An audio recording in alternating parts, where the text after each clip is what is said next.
by Ragnhild, Scamell, illustrated by Michael Terry.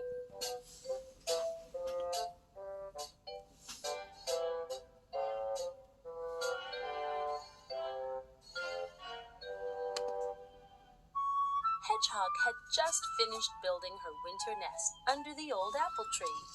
Not too large and not too small, just right for a nice long winter sleep.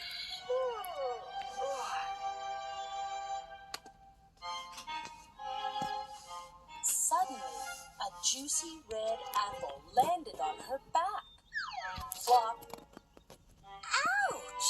Squeaked Hedgehog. She curled into a spiny ball, hoping it would fall off. But when she uncurled, the juicy red apple was still there. Hedgehog tried to squeeze herself and the apple into the beautiful new nest. But could she get in? No, she could not.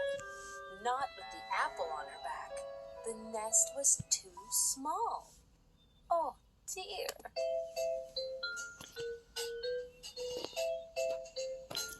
Squirrel, scurrying past with an armful of brown nuts, stopped to help. Stand still. I'll push the apple off, he said. And he pushed, and he struggled, and he heaved, and he tugged.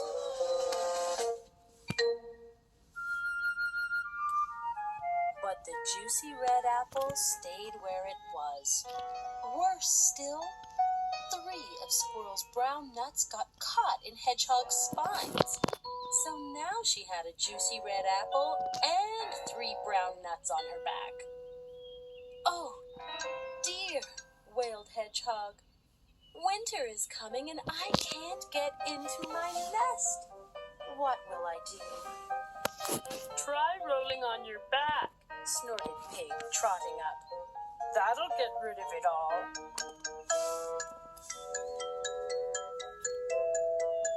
Hedgehog threw herself on the ground. Her little legs paddled in the air as she twisted and wriggled and rolled.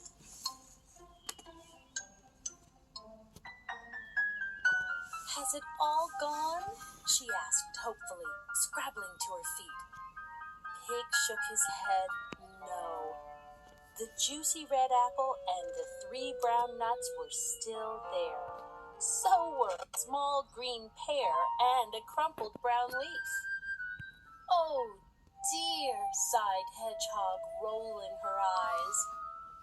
But up in the sky, sailing towards Hedgehog, she saw a colorful piece of paper. Oh, no, she cried. This way and that she ran as fast as she could. This way and that drifted the paper.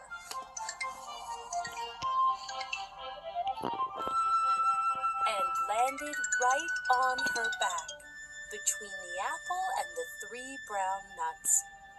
It's not fair, cried Hedgehog, who now had a juicy red apple, 3 brown nuts, a small green pear, a crumpled brown leaf, and a colorful piece of paper on her back. I'll never get into my nest. Hedgehog pattered to the pond and gazed at her reflection in the water. Hello, Hedgehog. That's a lot of stuff on your back, croaked Frog. I'm trying to get rid of it, sniffed Hedgehog. Dive, said Frog. That will wash it off. Hedgehog dipped a foot in the murky water, then dived.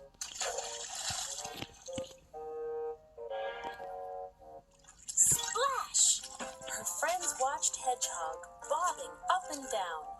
The juicy red apple, the 3 brown nuts, the small green pear, the crumpled brown leaf, and the colorful piece of paper were all still there. So was a pink water lily. Glug, glug, glug, gurgled Hedgehog as the others heaved her out of the water.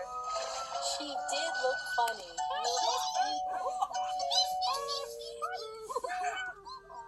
But Hedgehog did not find it funny. Stop laughing, she spluttered and stamped her feet on the ground. Where am I going to sleep? Pig and Squirrel looked worried.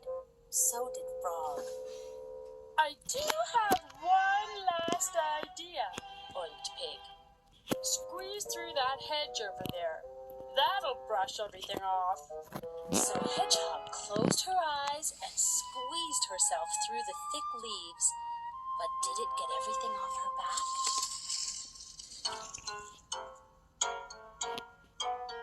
No, it did not. It was all still there. So were 4 ripe blackberries. And there, staring at her with a look of great surprise, stood Goat. "Ooh!" cried Goat. "You've brought lunch!" "Help yourself," said Hedgehog. "Take it all."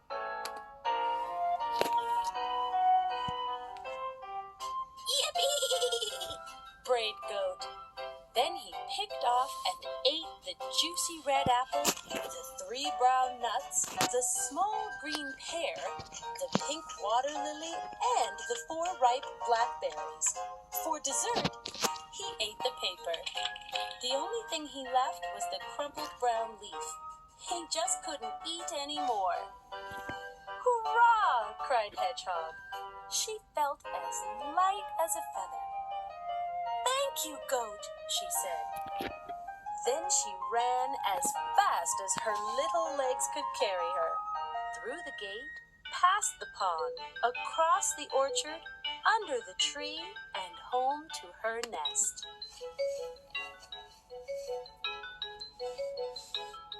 Hedgehog squeezed into her little nest. It fitted her perfectly, and it was the best nest ever. Outside, a cold wind blew another apple off the tree. But it didn't fall on Hedgehog. She was safe in her nest and fast asleep.